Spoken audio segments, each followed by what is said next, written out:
अस्सलामुअलैकुम वरहमतुल्लाहि वबरकातुहू। उर्दू घर की जानिब से तमाम आलम इस्लाम को रमज़ान की खुशियाँ ढेरों मुबारक। नाज़रीन, आज से इस माह मुबारक में हम एक नए सिलसिले का आगाज़ कर रहे हैं। हम आप तक अंबिया, औलिया और सहाबा कराम की ज़िंदगियों के मुख्तलिफ़ वाक़यात लेकर आएंगे। ऐसे वाक़यात जो एक तरफ दिलचस्प होंगे तो दूसरी तरफ उनमें हमारे लिए सबक भी मौजूद होगा। आज अपनी पहली किस्त में हम बात करेंगे अपने जद्द अकबर हज़रत आदम अलैहिस्सलाम की ज़िंदगी के चंद दिलचस्प वाक़यात की। तो चलिए शुरू करते हैं अपनी वीडियो। नाज़रीन, हज़रत आदम अलैहिस्सलाम जब जन्नत से ज़मीन पर तशरीफ़ लाए तो आप अलैहिस्सलाम से मुलाकात करने के लिए और आप अलैहिस्सलाम की ज़ियारत करने के लिए ज़मीन पर मौजूद जानवर आपकी तरफ आए। उन्हीं जानवरों में हिरन भी मौजूद थे। चंद हिरन आपकी बारगाह में पेश हुए और आप अलैहिस्सलाम से मुलाकात की।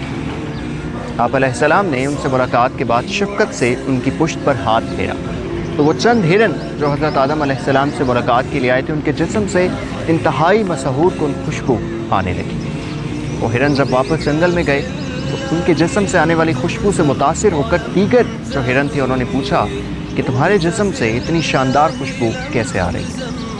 उन हिरनों ने बताया कि हम हज़रत आदम अलैहिस्सलाम की ज़ियारत के लिए गए थे। उन्होंने हमारी पुश्त पर अपना हाथ मुबारक फेरा जिसकी वजह से हमारे जिस्म से खुशबू आ रही।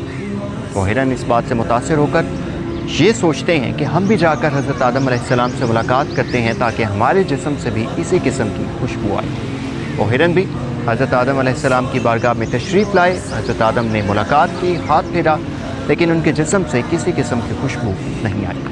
जंगल लौटकर उन्होंने पहले वाले हिरनों से पूछा कि क्या माजरा है कि तुम्हारे जिस्म से तो खुशबू आई लेकिन हमारे जिस्म से नहीं। तो पहले वाले हिरनों ने कहा कि हम ख़ास तौर पर हज़रत आदम अलैहिस्सलाम की ज़ियारत के लिए गए थे और तुम्हारे जाने का मकसद उस खुशबू को हासिल करना था जो हमारे जिस्म से आ रही थी। इस वाक़े से हमें यह सबक मिलता है कि हमें अपनी ज़िंदगी में अगर कोई काम करना है तो वो अल्लाह की रज़ा के लिए करना है। जब हम अल्लाह की रज़ा के लिए कोई काम करेंगे तो उसका हमें अल्लाह की तरफ से अच्छा सिला मिलेगा। दोस्तों, हज़रत आदम अलैहिस्सलाम के दो बेटे काबील और हाबील, उनके वाक़े से आप सभी वाकिफ़ होंगे। चलिए उस वाक़े को आज फिर से ताज़ा करते हैं। काबील और हाबील हज़रत आदम अलैहिस्सलाम के दो बेटे थे।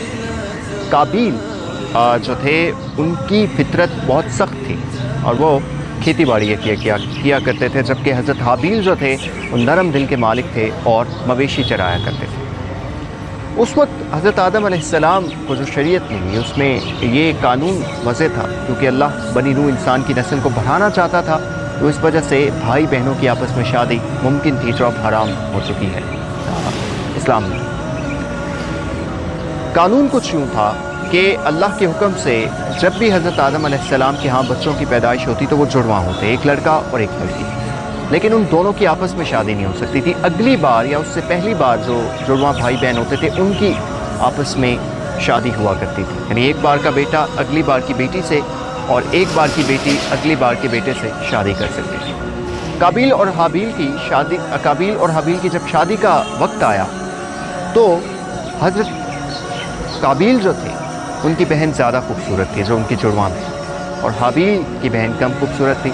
काबील ने इस बात पर एतराज़ उठाया और कहा कि वो अपनी ही बहन से शादी करेंगे। जब हज़रत आदम अलैहिस्सलाम ने उन्हें शरई हुक्म का बताया तो काबील इस पर और ज़्यादा गुस्से में आ गए और इस शरीयत को मानने से इनकार कर दिया। अपने दोनों बेटे में फ़ैसला करने के लिए हज़रत आदम अलैहिस्सलाम ने ये फरमाया कि तुम लोग अल्लाह के लिए कुर्बानी, अल्लाह ताला ने जिसकी कुर्बानी कबूल कर ली वही इस बहन से शादी करेगा।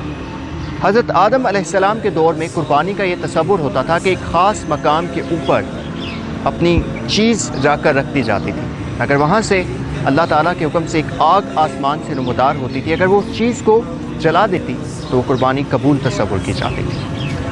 हज़रत हाबील ने अपने रेवड़ में से एक शानदार जानवर को मुंतखब किया और अल्लाह के लिए कुर्बान करने के लिए उस ख़ास मकाम पर जाकर छोड़ दिया जहाँ से अल्लाह उसको कुर्बानी कबूल करता था। जबकि काबील ने अपने अनाज के अंदर से जो रद्दी अनाज था वो उठाया और जाकर कुर्बान गाह में रख दिया। अगले रोज़ जब ये दोनों भाई वहाँ पर गए तो हाबील की कुर्बानी को अल्लाह कबूल कर चुका था जबकि काबील की कुर्बानी कबूल नहीं हुई थी। ये देखकर قابیل اور غضبناک ہوا اور حابیل سے کہا کہ میں تمہیں قتل کر دوں گا۔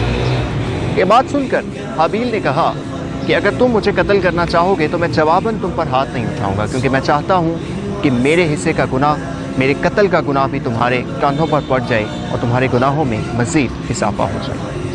قابیل حابیل کے قتل کا ارادہ کر چکا تھا اور ایک رات جب حابیل سو رہا تھا تو قابیل نے ایک بڑا سا پتھر اٹھا کر اس کے سر پر مار دیا اور اسے قتل کر دیا۔ یہ تاریخ کا پہلا قتل تھا۔ اس سے پہلے حضرت آدم علیہ السلام کی کوئی اولاد بھی فوت نہیں ہوئی تھی۔ یہ پرینو انسان کی تاریخ کی پہلی فوتگی بھی تھی اور پہلا قتل بھی تھا۔